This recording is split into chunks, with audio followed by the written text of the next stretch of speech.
समुद्र का जल सूर्य के द्वारा बाष्पों में परिणत होता है और वे आकाश में जा कर के मेघ बनता है ना।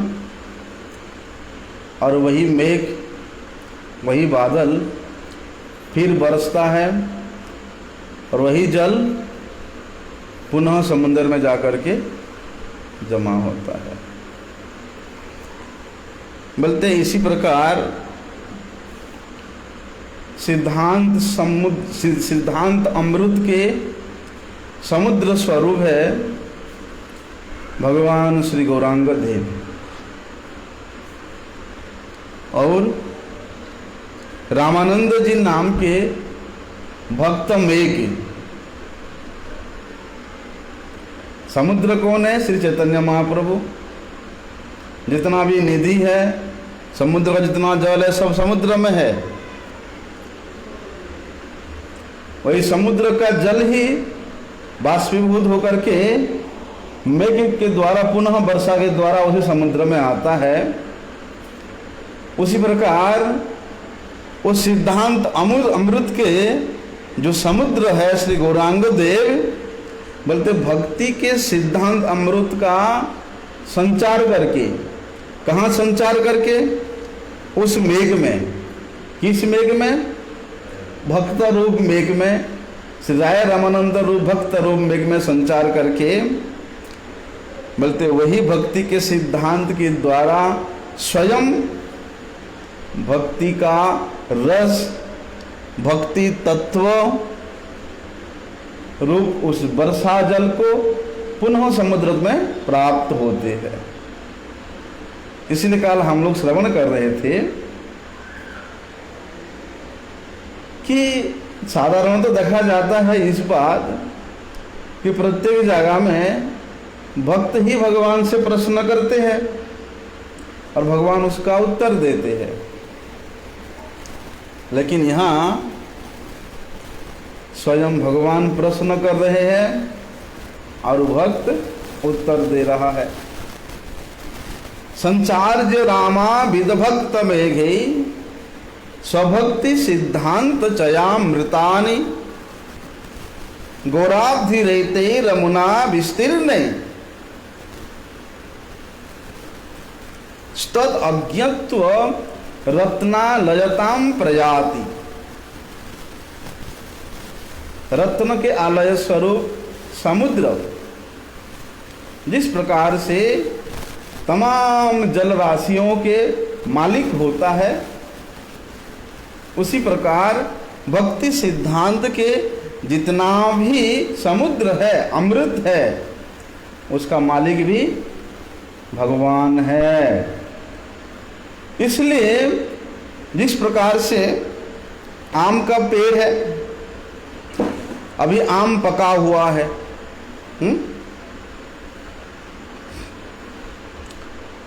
लेकिन उस पेड़ को क्या पता मेरे आम कितना स्वाद है, कई बार तोता उस आम के पेड़ में बैठ कर के उस आम के स्वाद को लेकर के जब बड़े सुंदर रूप से वो टहटह करती है, आनंदित होती है, इस डाली से उस डाली में नाचती है, तब उस आम के पेड़ को पता चलता है कि हाय हाय मेरे आम में इतना मधुर है। बोलते इसी प्रकार उस सिद्धांत अमृत को भगवान किस प्रकार से आस्वादन करते हैं? भक्त के माध्यम से स्वयं आस्वादन कराते हैं और स्वयं आस्वादन करते भी है। लेकिन इस तत्व को क्या होता है, जो अशरणागत साधक है, व्यक्ति है, ऐसे आध्यात्मिक विचार को वो लोग क्या करते हैं? अपने बुद्धि के द्वारा, अपनी विद्वता के द्वारा समझने के लिए प्रयास करते हैं। लेकिन भगवत तत्व, भगवत सिद्धांत ये अपने स्वयं के बुद्धि, विचार, पांडित्य, विद्वता के द्वारा कभी भी नहीं समझा जा सकता, नहीं समझ सकता। तो जो व्यक्ति ऐसा प्रयास करता है परिणाम स्वरूप उस भ्रम में पड़ जाता है और भगवान के कहे हुए वाक्यों का,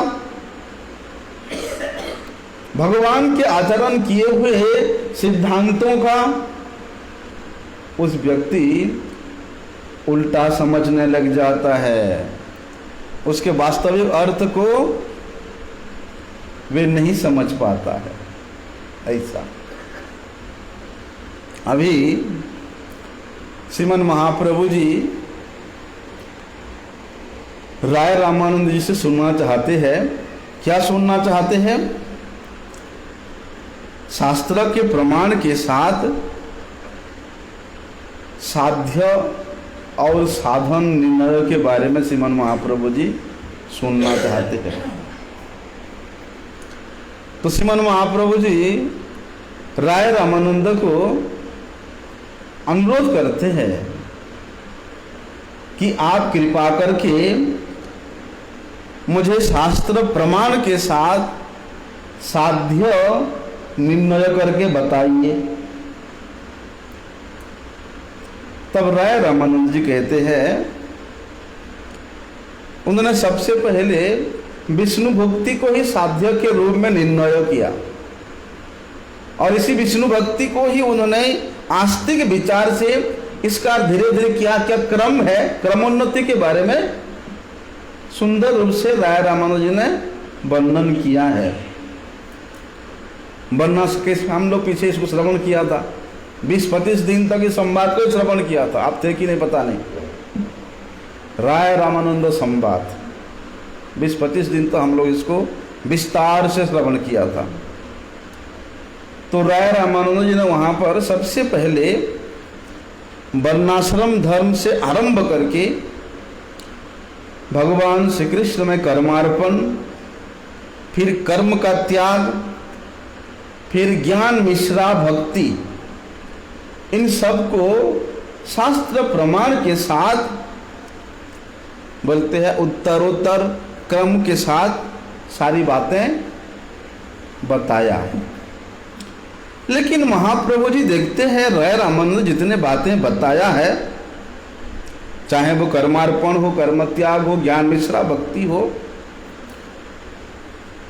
महाप्रभु जी ने उसको बाह्य का विषय बोल के छोड़ दिया।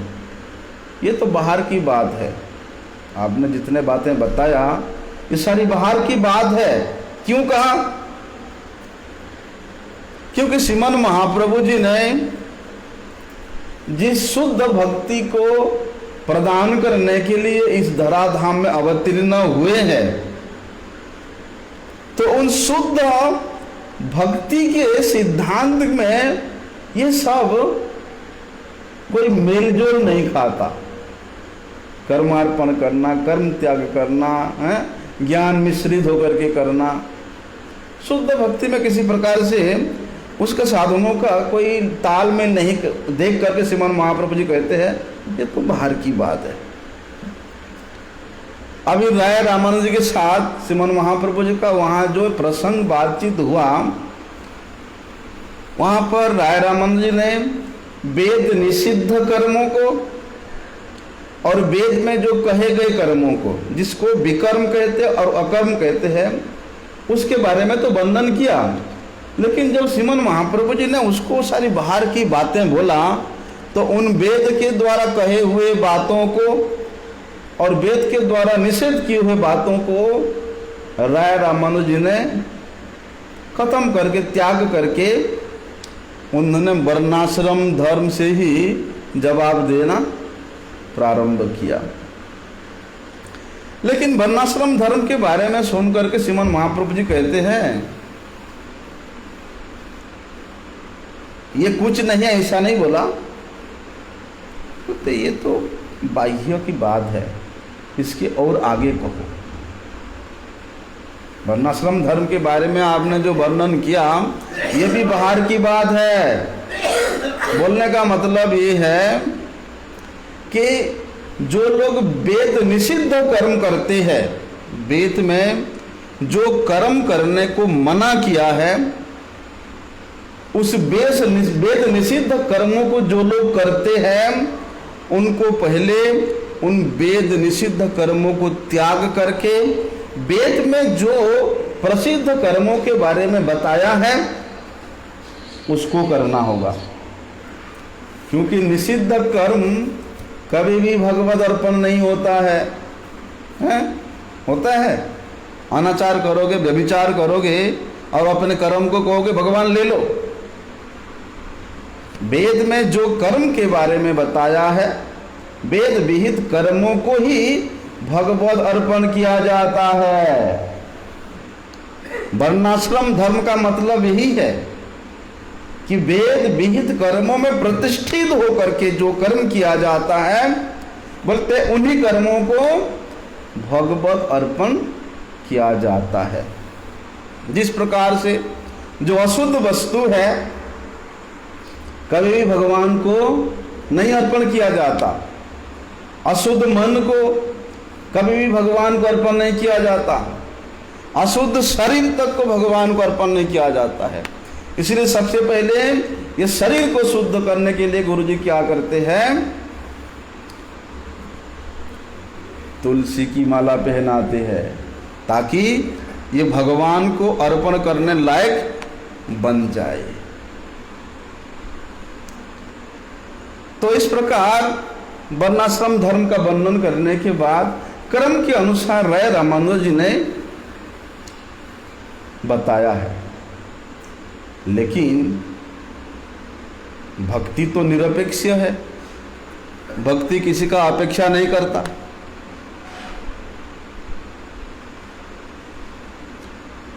किसी का मतलब भक्तों की संग की अपेक्षा,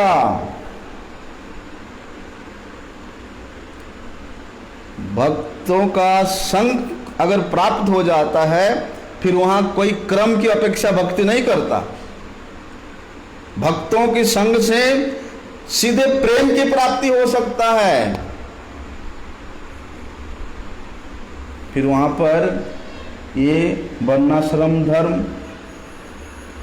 का पालन, कर्म का अर्पण, फिर ज्ञान शून्य, ये सब क्रम का अपेक्षा नहीं करता भक्ति। अगर शुद्ध भगवत भक्त का संग प्राप्त हो जाता है तो, क्योंकि शुद्ध भगवत भक्त के संग से जीव को शुद्ध भक्ति प्राप्त हो जाती है।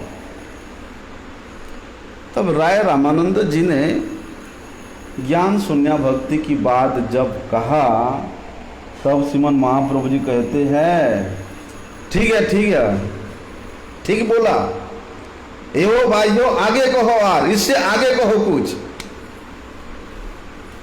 ज्ञान शून्य भक्ति मतलब जिस ज्ञान में उस अभेद ब्रह्म का चिंतन रूपी तत्व को खंडन किया है, और जहां अभेद ब्रह्म का चिंतन है वहां तो संबंध ज्ञान ही नहीं हो सकता है।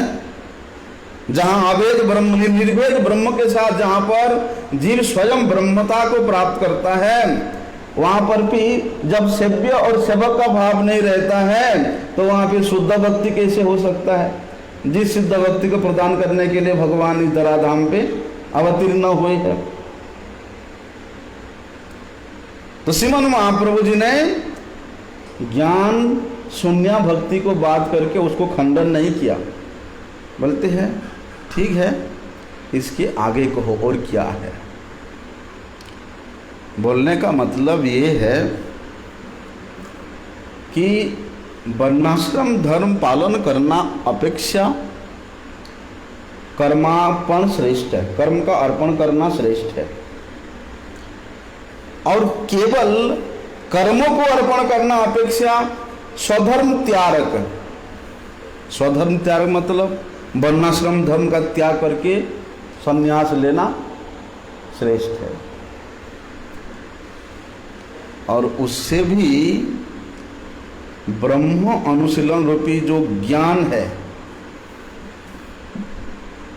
जिसको कि मिश्रा भक्ति कहते हैं, वो श्रेष्ठ है उस त्याग से, उस संन्यास आश्रम से। और इतना पर भी कहते हैं कि साध्य वस्तु केवल शुद्ध भक्ति के द्वारा ही प्राप्त होता है। ये जो चार प्रकार के सिद्धांत हमने श्रवण किया, कर्मार्पण, स्वधर्म का त्याग, वर्णाश्रम धर्म का त्याग करके संन्यास ग्रहण करना, और ब्रह्म का अनुशीलन करना, ये तो ज्ञान मिश्रा भक्ति है। लेकिन ये सब बाह्य का बात है, श्रीमन महाप्रभु बताते हैं, क्योंकि साध्य वस्तु जो कि शुद्ध भक्ति है, ये चारों सिद्धांत में कहीं भी दिखाई नहीं देता, नहीं है। इसलिए एक बात है, जो आरोप सिद्ध भक्ति होता है या जो संग सिद्ध भक्ति होता है, ये भी शुद्ध भक्ति के रूप में परिणत नहीं हो सकता। हाँ, जो स्वरूप सिद्धा भक्ति है वो एक पृथक तत्व है। स्वरूप सिद्धा भक्ति, ये कर्म, कर्मार्पण, कर्म का त्याग, संन्यास ग्रहण करना, ज्ञान मिश्रा भक्ति, इनसे वो स्वरूप सिद्धा भक्ति नित्य अलग है। उस स्वरूप सिद्धा भक्ति का तो लक्षण ऐसा है कि वे है अन्याभिलाषिता शून्यम, वे समस्त प्रकार के अन्य अभिलाषाओं से शून्य होता है, ज्ञान और कर्म के आवृतता से मुक्त होता है। और ये अनुकूल भाव से श्री कृष्ण अनुशीलन कराता है। कौन? विश्वरूप सिद्धा भक्ति। बोलते यही साध्य वस्तु है, क्योंकि साध्य अवस्था में, स्वरूप सिद्धा भक्ति में, साध्य अवस्था में इस वस्तु को वही साधक देख पाता है, क्योंकि उसी अवस्था में उसका चित्त निर्मल होता है, और उस निर्मल चित्त में ही वे भगवान के सेवा करने के लिए लालायित होता है। और वही लोभ ही, वही स्वरूप, उसका स्वरूप जान लिया उसने कि मेरा स्वरूप भृत्य होकर के, सेवक होकर के अगर प्रभु का सेवा नहीं करेगा तो कैसा भृत्य हुआ। बोलते हैं गुरुजी ने तो हमको माली तो बनाया, माली जो खेत बगीचा में जो काम करने वाला माली, उस भक्ति के बीज को देकर के माली बनाया और निर्देश दिया कि इस बीज को लेकर के तुम अपने हृदय में वपन करो, आरोपण करो, और उसको श्रवण कीर्तन जल के द्वारा सिंचन करते रहो। तो भगवान के अहेतु की कृपा से, गुरु के द्वारा हो या स्वयं भगवान गुरु रूप से प्रकट होकर के ये भक्ति के लता का बीज साधक को अर्पण करते, शरणागत को, तब साधक निष्कपट रूप से कृष्ण सेवा में अपने आप को नियोजित करता है। अगर कृष्ण सेवा में किसी प्रकार का वो उदासीनता दिखाया तो फिर कैसा माली भैया, फिर तो माली तो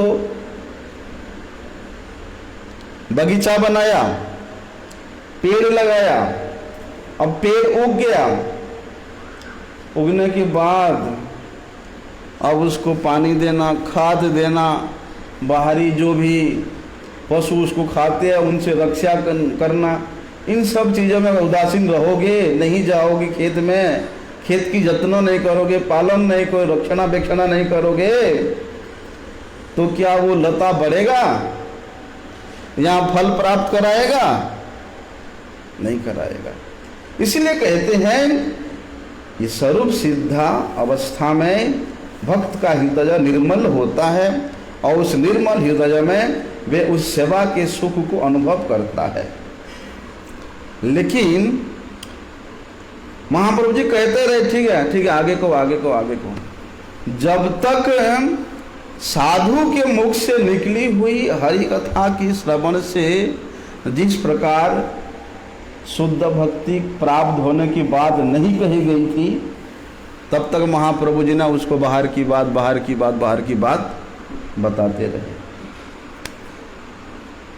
इसलिए भैया शुद्ध भक्त के श्रीमुख से शुद्ध भक्ति के कथा श्रवण के माध्यम के द्वारा ही शुद्ध भक्ति प्राप्त हो सकता है। इसलिए राय रामानंद जी ने अलग अलग तरीका से अलग अलग बात वहाँ पर कह करके उन्होंने अंतिम में प्रेम भक्ति की बात कहते हैं। पहले शांत प्रेम के बारे में, फिर दास्य प्रेम के बारे में, फिर सख्य प्रेम, फिर वात्सल्य प्रेम, फिर कांत प्रेम की बातें वहाँ पर राय रामानंद जी बताते हैं। अंत में उन्होंने वृषभानु नंदिनी श्रीमती राधा रानी के प्रेम की कथा को और नंदन श्री कृष्ण के स्वरूप को और श्रीमती राधिका जी के स्वरूप के बारे में सुंदर वर्णन करते हैं। यहाँ आकर के नहीं रुकता, जहां पर उस प्रेम की पराकाष्ठा की बातें चर्चा होने लगी, तब तो दोनों में ही अष्ट सात्विक विकार बार बार प्रभाव डाल रहा है। दोनों ही भक्त और भगवान उस भक्ति रस का आस्वादन करते करते प्रेम में विभोर हो रहे हैं। तो श्री राय रामानंद जी कहते हैं, लेकिन चैतन्य महाप्रभु जी अपने आप को छुपाने का बहुत प्रयास करते हैं। कहते हैं ना, अरे मैं तो मायावादी सन्यासी हूँ, राय रामानंद जी के दर्शन से उनके स्वर से मुझे कृष्ण प्रेम प्राप्त हुआ, वे तो कहते हैं। उधर राय रामानंद जी बोलते हैं, अरे मैं तो शूद्र हूँ, राजा का भृत्य हूँ, हैं राज सेवक हूँ, मेरा क्या है। तो महाप्रभु कहते नहीं, तुम तो महाभागवत हो, तुम तो परमहंस हो, तुम इतना महान हो कि मैं मायावादी सन्यासी होकर के भी तुमको स्पर्श किया तो मुझे भी कृष्ण प्रेम प्राप्त हो गया। लेकिन भगवान अपने आप को कितना भी छुपाने का प्रयास करे, भक्तों के निकट भगवान कभी भी अपने आप को नहीं छुपा सकते। इसलिए राय रामानंद जी ने महाप्रभु जी को कहते हैं कि भगवान आप कितना भी छुपाने का प्रयास करो, लेकिन जो पकड़ने वाला वस्तु है वो तो हम पकड़ ही लेंगे। और कहते हैं, पहले देखिलूँ तुम्हार सन्यासी स्वरूप, एवे तुम्हार देखी मुई श्याम गोपरूप, तुम्हार सम्मुखे देखी कांचन पंचालिका, तार गौर काट्ये तुम्हार सर्व अंग ढाका। कहते हैं राय रामानंद जी, सबसे पहले तो मैंने आपको एक सन्यासी के रूप में दर्शन किया, उस सन्यासी स्वरूप को मैंने देखा, परंतु जैसे जैसे आपके नजदीक आया, आपसे थोड़ा वार्तालाप होने लगा, तो मैं देखा आप तो एक श्याम वर्ण वाले गोप रूप धारण करने वाले एक गोप हो, एक गोप देख रहे हो। और बोलते हैं इतना ही नहीं, उस श्याम वर्ण के बाहर में सोने का रंग चढ़ा हुआ है, गौर कांति। और बोलते उस गौर कांति से आपका संपूर्ण अंग ढका हुआ है। अर्थात श्रीमती राधा रानी के प्रेम में स्वयं उस श्याम सुंदर का संपूर्ण अंग ढका हुआ है। अर्थात श्रीमती राधा रानी के प्रेम ही श्याम सुंदर जी के अंग को, कलेवर को गौर कांति से युक्त करके श्री चैतन्य देव के रूप में प्रकट हुए हैं। अभी श्रीमन महाप्रभु जी राय रामानंद जी को महान भागवत के रूप में, परमहंस के रूप में, श्रेष्ठ भक्त के रूप में देखते थे। इसलिए उन्होंने राय रामानंद जी के सामने अपने आप को छुपाने का प्रयास तो किया, चेष्टा तो किया, लेकिन राय रामानंद जी कहते हैं, प्रभु आप किस कारण से इस कली के प्रथम चरण में इस नदिया नगर में प्रकट हुए हैं, वे मैं सब जानता हूं, आप मुझसे छुपाइए मत। और जिस कारण से श्रीमन महाप्रभु जी यहां प्रकट हुए हैं, वो समस्त कारण को रामानंद राय जी ने स्पष्ट रूप से वर्णन कर दिया। श्रीमन महाप्रभु जी अभी तक किसी को बताए नहीं कि मैं क्यों प्रकट हुआ हूं, और बिना बताए ही सब बता दिए। अभी श्रीमन महाप्रभु जी बड़े खुश हुए, उन्होंने आनंदित होकर के राय रामानंद जी को आलिंगन किया और अपने रसराज स्वरूप का दर्शन किया, जिस रसराज में स्वयं श्री कृष्ण और महाभाव स्वरूपिणी श्रीमती राधा रानी दोनों ही मिश्रित रूप से जिस स्वरूप में स्थित है, उसी स्वरूप को उन्होंने दर्शन कराया। अभी महाप्रभु जी का ऐसा स्वरूप, ऐसा महाभाव रसराज स्वरूप को देख करके राय रामानंद जी वहीं पर लोटपोट होने लगे, मूर्छा को प्राप्त हो गए और मूर्छित होकर करके वे भूमि पर गिर पड़े। कुछ समय बाद जब श्रीमन महाप्रभु जी ने उनको स्पर्श किया तो राय रामानंद जी का होश आया, बल्कि 10 रात तक, कितना, राय रामानंद जी के साथ श्रीमन महाप्रभु जी सुखपूर्वक वहां रह करके इसी प्रेम का आस्वादन करते रहे 10 रात तक। उसको तो विस्तार रूप से कविराज गोस्वामी जी ने वर्णन नहीं किया, उन्होंने तो केवल थोड़ा वर्णन किया, क्योंकि राय रामानंद जी के साथ श्रीमन महाप्रभु जी का जो प्रेम का आस्वादन है, उसको वर्णन करना भी संभव नहीं है, वर्णनातीत है। जिस प्रकार से सुखदेव गोस्वामी जी श्रीमती राधा रानी के प्रेम को, श्रीमती राधा रानी के सेवा के भाव को, सेवा के भाव को खुल करके वर्णन नहीं कर पाया, क्योंकि वो वर्णनातीत है भैया, उसको कौन वर्णन कर सकता है। यद्यपि सुखदेव गोस्वामी जी के हृदय में, यद्यपि कविराज गोस्वामी जी के हृदय में इस प्रेम के आस्वादन भगवान कृपा करके उनको कराया,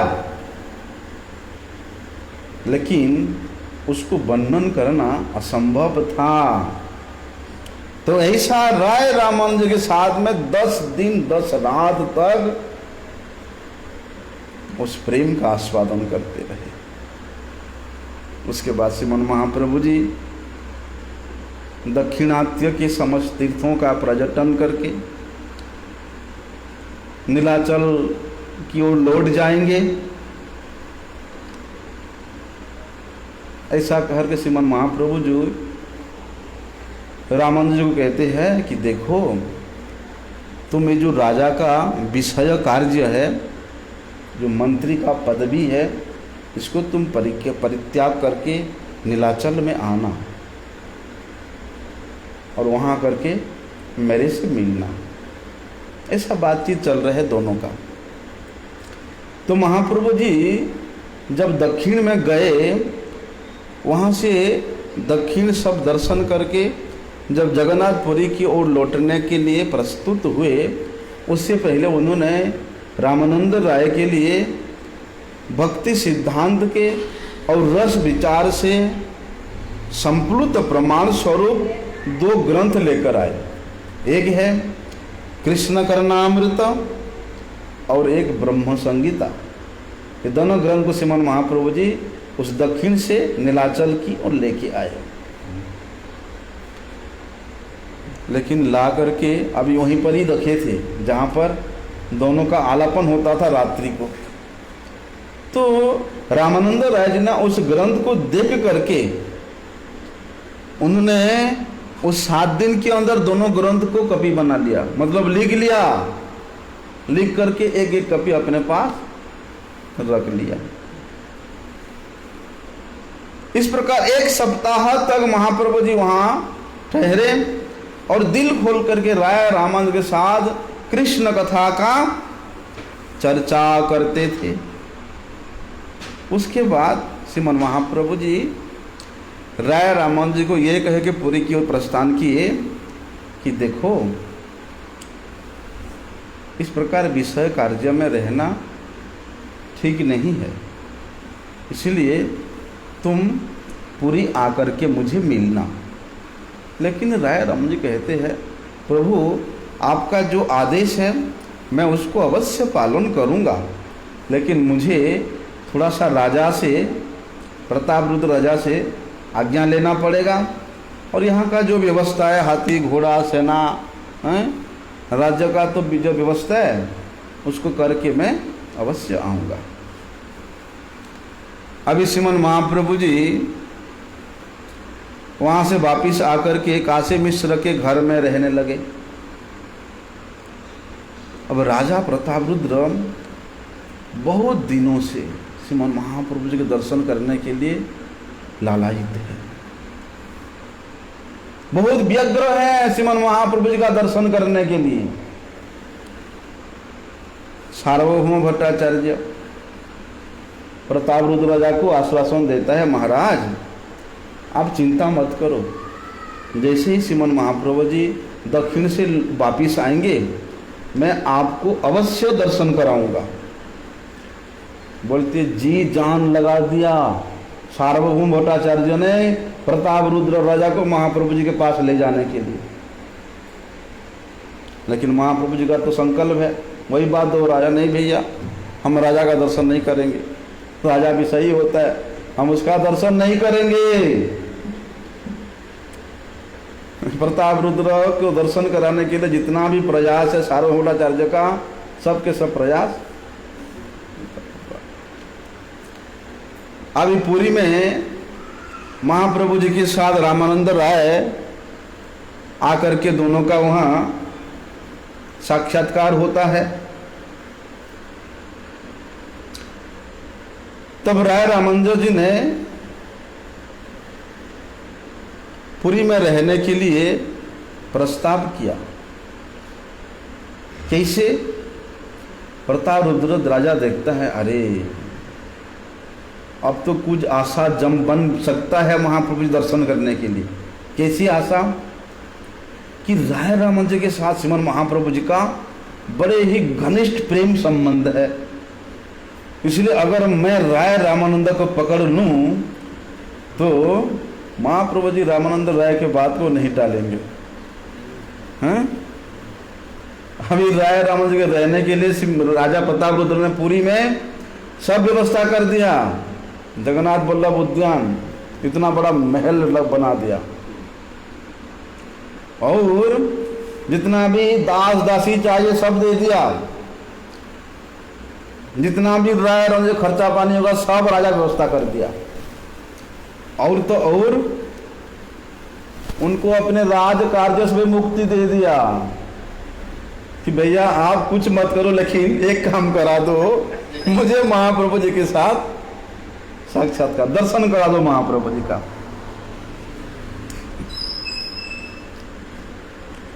अभी रामानंद राय जी वहां से आकर के सबसे पहले काशी मिश्र के घर में पहुंचते हैं, महाप्रभु जी दर्शन करते हैं। इसी बीच में क्या होता है, सब लोग परेशान है कि राजा है, और जगन्नाथ जी का इतना बड़ा भक्त है, वे महाप्रभु जी दर्शन करना चाहता है, लेकिन महाप्रभु अपने बात में अड़िंग है, ना ना ना ना। नित्यानंद प्रभु जी देखते, अरे राजा इतना परेशान है, इतना व्यग्र है महाप्रभु दर्शन करने के लिए, तो राजा को नित्यानंद प्रभु भी जाके बोल नहीं पाते महाप्रभु जी को कि आप कृपया दर्शन दे दो, वो भी साहस नहीं कर रहे। उनका दंड तो भंग कर दिया, लेकिन वे भी नहीं बोल पा रहे हैं। तो नित्यानंद प्रभु क्या करते हैं, महाप्रभु जी के जो बहिर्वास होता है, बहिर्वास चार बहिर्वास महाप्रभु जी का व्यवहार किया हुआ राजा के पास भेज दिया। अभी राजा सोचता है चलो महाप्रभु दर्शन तो नहीं हुआ, कम से कम उनके श्री अंग से लगा हुआ इस वस्तु को तो प्राप्त हुआ। उसको प्राप्त करके वे आनंदित हुए और थोड़ा सा उनको सांत्वना मिली। लेकिन राजा का साक्षात महाप्रभु जी के दर्शन करने का जो व्याकुल है, उस व्याकुलता की बात को वहाँ पर काशी मिश्र के भवन में राय रामानंद जी ने महाप्रभु जी को बताया। लेकिन महाप्रभु जी कहते हैं, देखो रामानंद जी आपने तो बताया, लेकिन रामानंद राय की एक बात को भी अनदेखा नहीं कर सके। और कहते हैं आपने तो राजा के इतना गुण तो बताया, राजा के इतना महिमा बताया कि प्रताप रुद्र राजा इतना गुणी है, भगवान का भक्त है, संतों के प्रति इतना उनका श्रद्धा है, जितना भी आपने उनका अलौकिक गुण बताया ठीक है, लेकिन उसके साथ में जो राजा का नाम लग रहा है, राजा, कि राजा नाम से मुझे क्या होता है, एलर्जी होती है।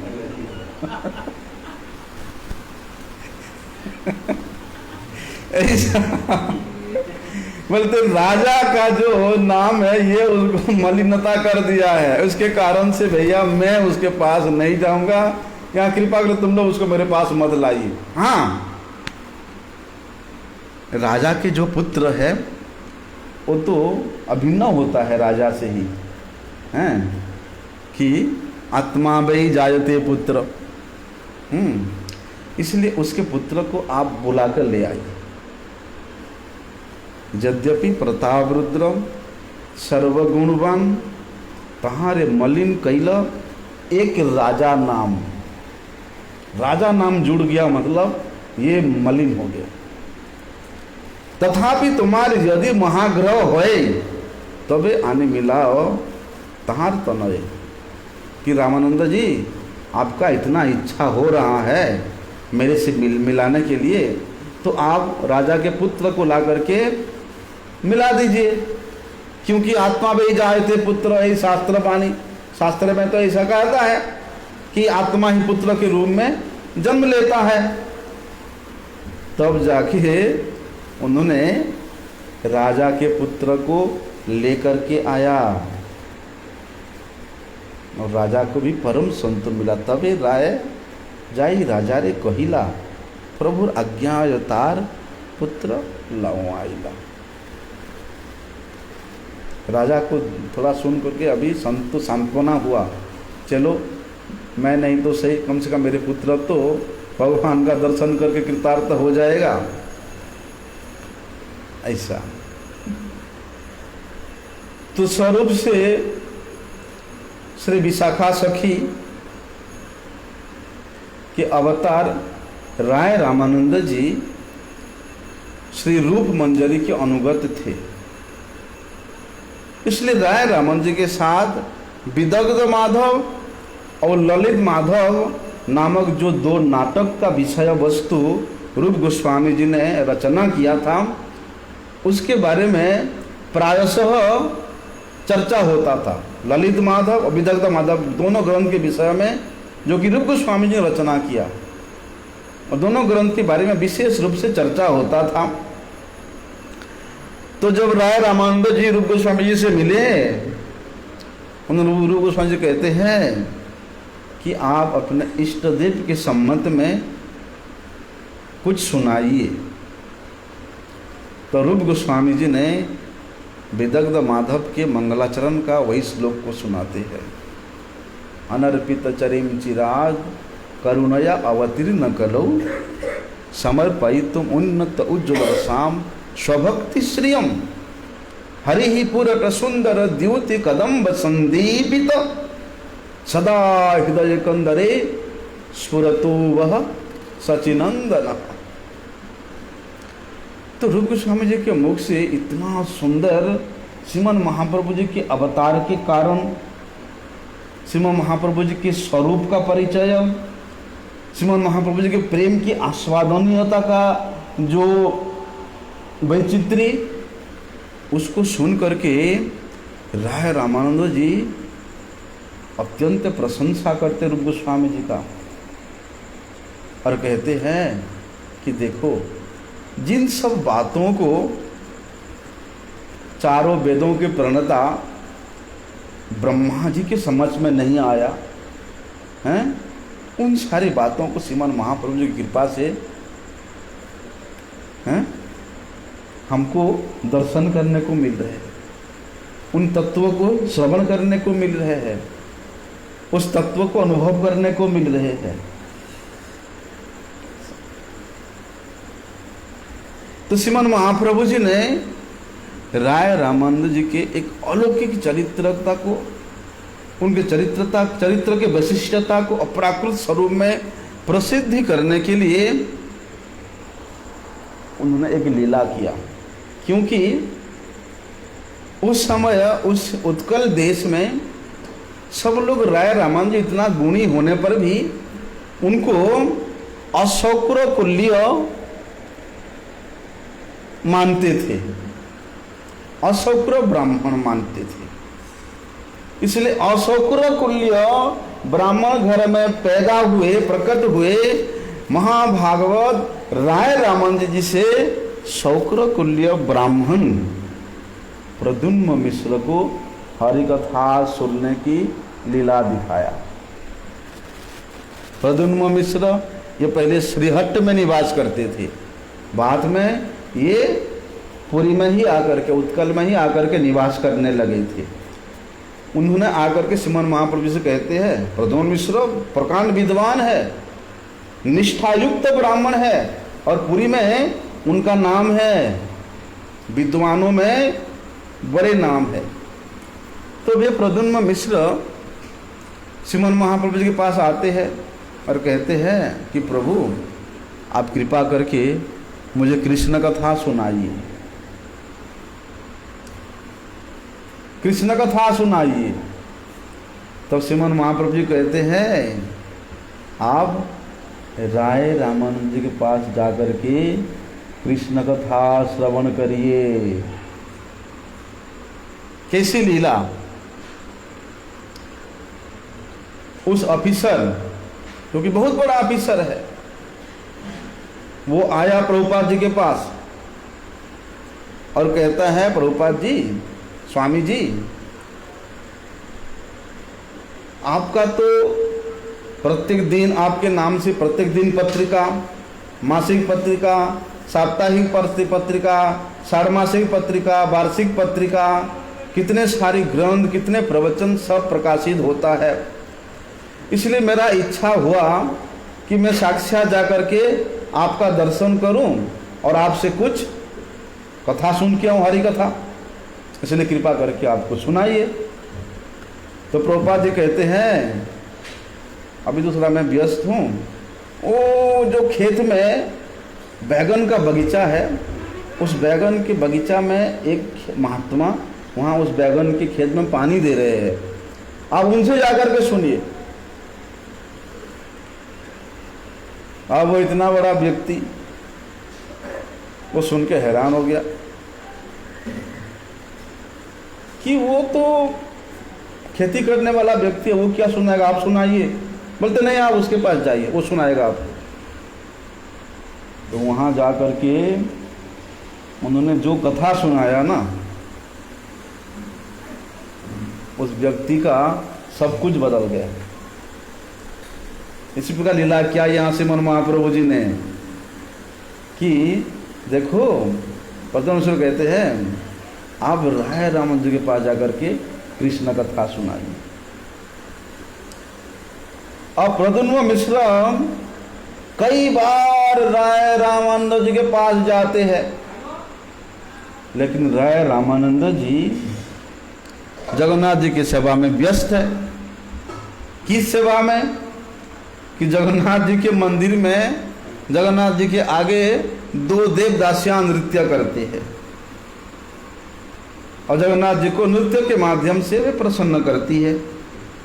तो उस समय उन देवदासियों का श्रृंगार करना, उनको नृत्य गीत इत्यादि का शिक्षा देना, ये सब रामानंद राय जी करते थे। तो प्रद्युम्न मिश्र एक दिन गया, लेकिन जहाँ पर जिस स्थान पर रामानंद राय जी उन देवदासियों को शिक्षा देते हैं, उनको श्रृंगार कराते हैं, उनको सजाते हैं, वहाँ पर किसी को भी आने का अनुमति नहीं है, उनके सेवक लोगों का भी आने का अनुमति नहीं है। तो 2-4 दिन इस प्रकार से प्रद्युम्न मिश्र गए, महाप्रभु जी कहे हैं चलो सुन के आते हैं, लेकिन वे तो वहाँ से बाहर ही नहीं आ रहे। एक दिन राय रामानंद जी अंदर का सब कुछ सभा करके बाहर आए। बाहर आके पता चला कि प्रद्युम्न मिश्र काफ़ी देर से उनके प्रतीक्षा में खड़े हुए हैं। तो अपने सभा में नियोजित होने के कारण, देरी होने के कारण रामानंद राय जी प्रद्युम्न मिश्र से बड़े सम्मान पूर्वक पहले उनको बिठाते हैं, सम्मान करते हैं, लेकिन देरी होने के कारण प्रद्युम्न मिश्र वहाँ से वापिस चले जाते हैं। लेकिन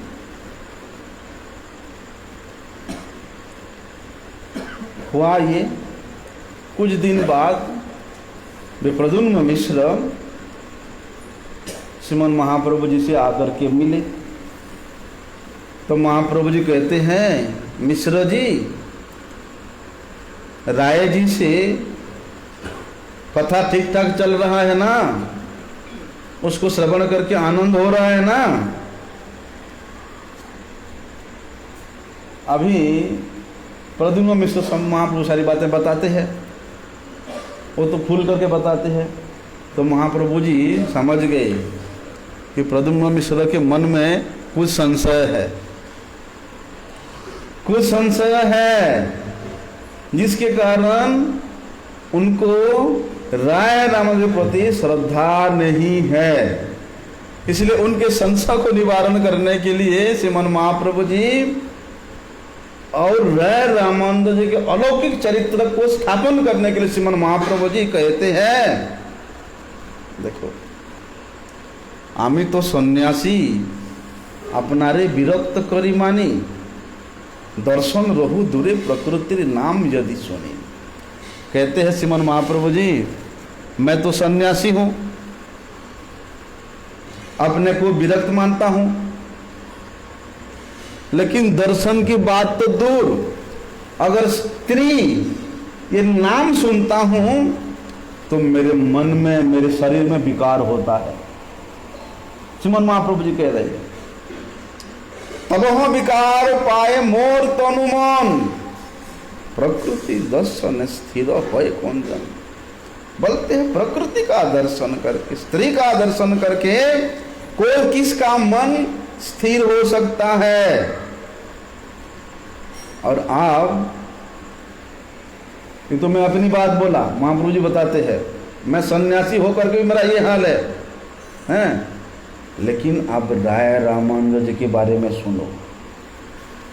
रामानंद रायर कथा सुनो सर्वजन, कोई बारे नहे जहाँ आश्चर्य कथन। बोलते हैं यद्यपि बोलने की बात नहीं है, फिर भी उन बातों को बोलने के लिए कोई शब्द नहीं है, फिर भी मैं बता रहा हूँ। देखो, एक तो वे देवदासी है और दूसरे वे तरुण है, यौवन है। एक देवदासी आर तरुण सुंदरी, तहां देर सेवा करेन अपनी। सानदी कराए कराए बास विभूषण, बुझियो अंगज तथा दर्शन स्पर्श। श्रीमन महाप्रभु जी कहते हैं कि रामानंद राय जी उन देवदासियों को स्नान कराते हैं, उनको वस्त्र आभूषण कराते हैं, उनको नृत्य गीत का शिक्षा देते हैं, उनके अंगों का दर्शन भी करते हैं, स्पर्शन भी करते हैं। लेकिन रामानंद राय इस प्रकार विकार शून्य रहते हैं जैसे एक लकड़ी को रख देने से, जिस प्रकार एक सूखे लकड़ी में किसी प्रकार का विकार नहीं होता, ऐसी अवस्था में भी रामानंद राय जी का कोई भी विकार नहीं होता। जैसे कि वे लकड़ी के बने हुए हैं या पत्थर के बने हुए हैं। नाना भावोद्गम तारे कराए शिक्षण, नाना प्रकार के भावों के साथ उन दोनों को शिक्षा प्रदान करते हैं रामानंद राय जी उन देवदासियों को। लेकिन निर्विकार देह मन काष्ठ पाषाण सम, आश्चर्य तरुणीश्वर से निर्विकार मन, एक रामानंदेर होए अधिकार ताते जानी अप्राकृत देहादित्यार। महाप्रभु जी कहते हैं केवल मात्र राय रामानंद जी ऐसा व्यक्ति है, बोलते उनके दर्शन करने से स्पर्शन करने से भी उनके मन में लेस मात्र भी विकार नहीं होता है, निर्विकार रहते हैं। इसलिए रामानंद राय ही ऐसा अधिकार है। इससे मालूम पड़ता है कि उनका ये शरीर भी अप्राकृत शरीर, चिन्मय शरीर है।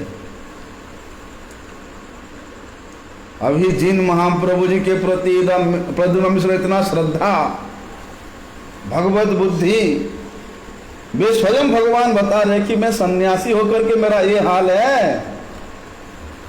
लेकिन रामानंद राय बाहर से विषयी जैसा है, गृहस्थी जैसा है, राजकर्मचारी जैसा है, लेकिन वे अंदर से अप्राकृत स्थिति में स्थित है।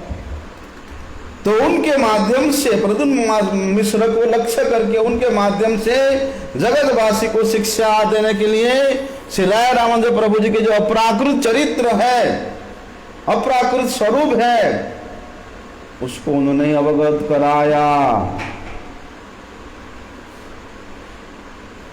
उसके बाद रामानंद राय जी के पास प्रद्युम्न मिश्र प्रेम से जाते हैं, कृष्ण कथा श्रवण करते हैं।